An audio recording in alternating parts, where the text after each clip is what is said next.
It's something I used to notice as a white belt. Sometimes they were just so hard on themselves if they made one small mistake.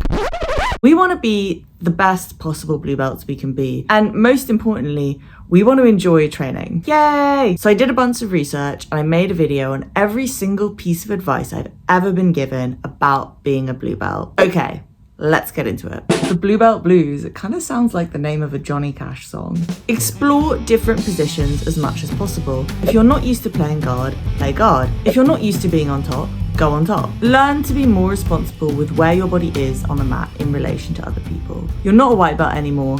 It's not okay for you to accidentally knee someone in the head. It wasn't okay even when you were a white belt, but now it's especially not okay. Blue belt is a time where you should be refining your escapes. Focus on developing a strong defense over a strong attack. One coach who I spoke to told me at blue belt you should basically be untappable. I think that's quite aspirational, but he said it was important to develop a strong defense. Blue belt can be the longest belt in jiu-jitsu. You're going to notice progress a lot less than you did at white belt because the difference in knowledge accumulation is so big. I actually only got my blue belt on Monday, so it's been 5 days. Yay! The level of competition is completely different at blue belt than it is at white belt. When you fight someone at white belt, they might literally be doing their first competition ever. They could have been training for 2 months. When you fight someone at blue belt, they could be a black belt in judo. They could have a background in MMA or wrestling. People with a black belt in judo aren't allowed to compete at white belt in Brazilian Jiu Jitsu. They have to go up to blue. Or they could have been training since they were 5 years old and literally just got their blue belt when they turned 16. Some gyms, such as Roger Gracie in London, to give an example, have advanced classes which are only open to blue belt and above. You can go to those classes now. Yay! Pick a technique and drill it for 2 or 3 weeks. For example, drill escaping side control for 2 or 3 weeks, then drill escaping guard, then drill close guard. This will allow you to tighten things up gradually. Nothing actually changes when you get your blue belt. It's just a belt. It's acknowledgement of the work you've done to get to this point. You still have all of the same problems that you had at white belt. It's a little bit like getting a medal at a competition. It's a reflection of work you've done in the past to get to that point. Be consistent. I have a friend who's been a blue belt for 10 years, and that's because she hasn't been consistent in her training. She literally got her blue belt at the same time as someone else who is now a black belt because she's just repeatedly taken breaks. So 6 months, and then 3 months, and then another 6 months, and it all adds up over time. In a similar way, consistency adds up over time too. Every moment that you're consistent,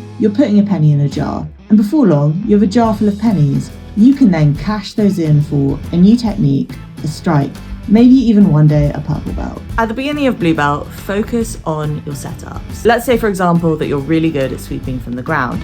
Focus on the first couple of stages of that technique, which will allow you to execute the sweep. I guess that makes sense because you're trying to level up, and when you go against people who are better than you, they're not even going to let you set up the move. So it's about creating ease of access to already established strengths. There's rank within rank. I got this one from Kieran Lefebvre, who took the phrase from the Navy. Now, obviously, the importance of rank depends on how hierarchical your gym or training culture is, but let's say that your gym is a little bit hierarchical at least. What rank within rank means is that once you get your blue belt, you're not on the same level as someone who, say, had their blue belt for 2 years. So don't expect to equal them in terms of skill level, and don't expect them to always treat you like an equal. Don't just develop a single aspect of your game. Have a move from every position. Don't get comfortable. Who's getting comfortable in training jiu-jitsu? This is literally the most uncomfortable pastime ever. I think the comfortable people are at home watching Netflix or doing karate.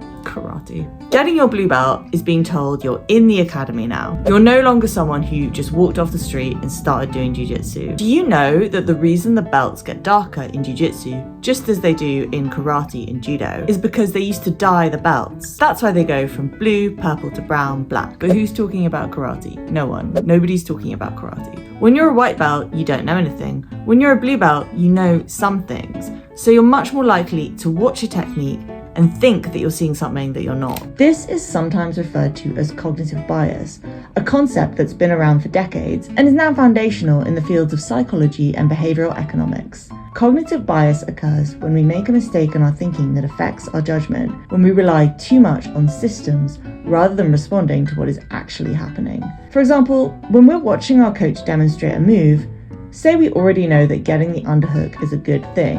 When we watch the technique, we might briefly look at our coach's arm and think, okay, underhook, rather than watching more closely and seeing that he actually has a C-grip on the elbow. Whereas a white belt who has less experience and therefore implicitly relies less on systems might actually be more likely to take in the purity of the information. You're no longer a white belt. You're not allowed to just stop training because you're gassed out. If that's still happening, then you need to work on your cardio. Or you need to just relax and find plateaus during sparring in which you can recover. When you're sparring with a white belt, do not use your A game. Now is the time to practice new techniques and things you're working on. Whereas when you're drilling with someone more advanced, say a purple or brown belt, that is the time to refine techniques which you already know how to do. It might be tempting to use your A game when you're with a white belt because you don't want them to get a point on you, but don't do it. That's your opportunity to practice. There's a suspicion in Brazilian Jiu Jitsu training culture that you're not supposed to wash your belt because the belt carries accumulated knowledge and wisdom. Some people say that if you don't wash it, one day it will go black. So if you're washing your belt, you're washing away knowledge. To that I say,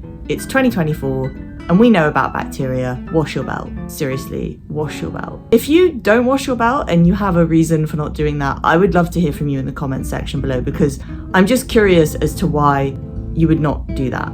Like, genuinely curious. I mean, what if there's another pandemic and the cause of it was an unwashed jiu-jitsu belt? But to each their own, and as I was the purveyor of a white belt but 4 days ago, no judgment.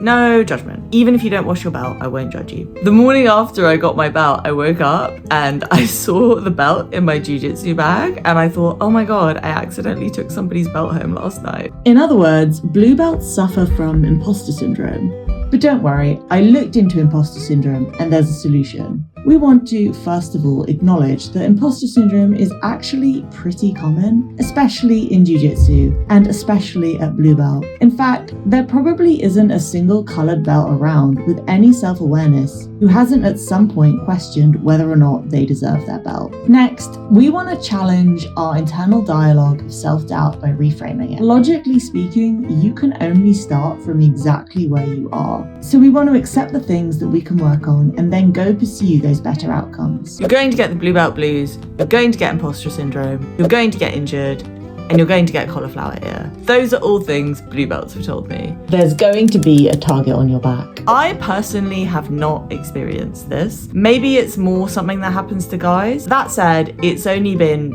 4 days, so perhaps there is a target on my back and I just haven't realized and I'm even more susceptible to it. People say there's a target on your back because white belts are going to want to tap you because they want to tap their first blue belt, and other blue belts for some reason are going to want to tap you. I don't know why, because you're both blue belts, and for some reason apparently the purple belts want to keep you in your place, but purple belts have always been very nice to me, so I don't know, maybe there's a target on my back and I don't realize. If it happens, I'll let you know. Yay! I hope you found this video helpful. I'd love to have you come with me on my jiu-jitsu training journey. If you want to follow along, go ahead and hit subscribe.